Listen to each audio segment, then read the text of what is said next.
it's in Auckland, New Zealand, or Augusta, Maine, I always greet people the same way, whether it's 8 o'clock in the morning or 8 o'clock at night. I'll always say good morning.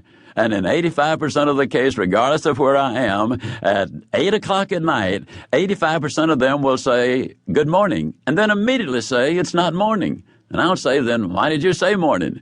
And they'll always say, because you said morning.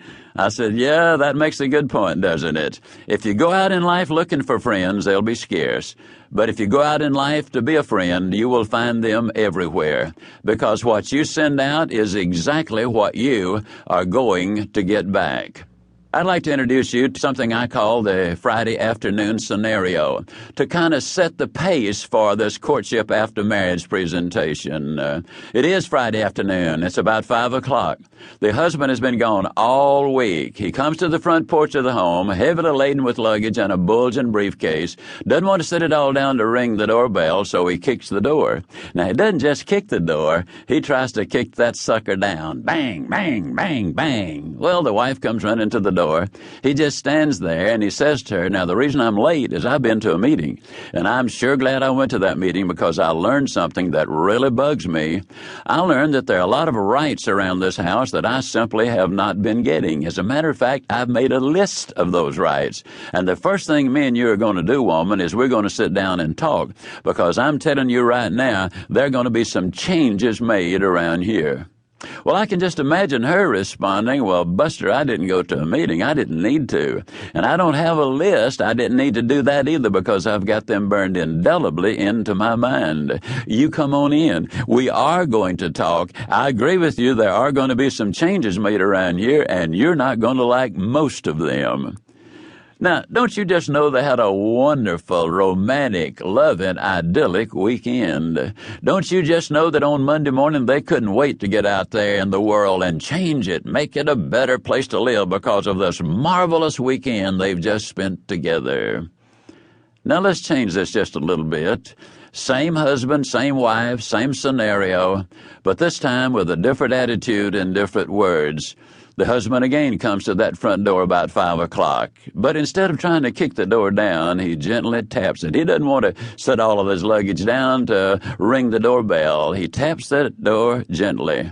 His wife comes to the door, and before he even sits anything down, he said, sweetheart, the reason I'm late is I've been to a meeting, and oh boy, am I ever glad I went to that meeting. I learned some things that really bother me.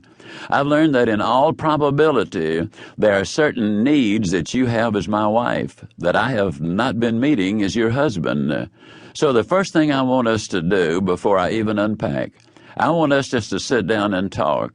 And I want you to tell me what I can do to become the kind of husband you thought you were getting when we married and the kind that you really deserve to have. Well, I can well imagine the wife responding, well, actually, I've been very happy being your wife, but from time to time, I've wondered if I've been meeting all of your needs. So let's sit down and talk. That doesn't need any elaboration, does it? But the question is, which couple is the happiest? The one who was demanding or the one who was saying, what can I do for you? My philosophy of many, many years has been that you can have everything in life you want if you will just help enough other people get what they want. I believe that is absolutely true. And yet in our world today, relationships are extraordinarily difficult in many areas of our life. Nearly 100% of all the counseling that is done because of relationship problems. Husband-wife, parent-child, teacher-student, employer-employee, neighbor-neighbor, sibling-sibling. I mean, you could go on and on with that particular list. Well, the question is, why is there all of that trouble? The trouble is there because over the last 20 or 30 years, we've become, and hooray for me, to heck with you, I'm going to do it my way. And if I have to win through intimidation, I'm going to look out for number one, and I'm going to do it right now. And I just described a completely miserable human being. You will never know a happy, self-centered, selfish individual who is happy. They just simply do not exist.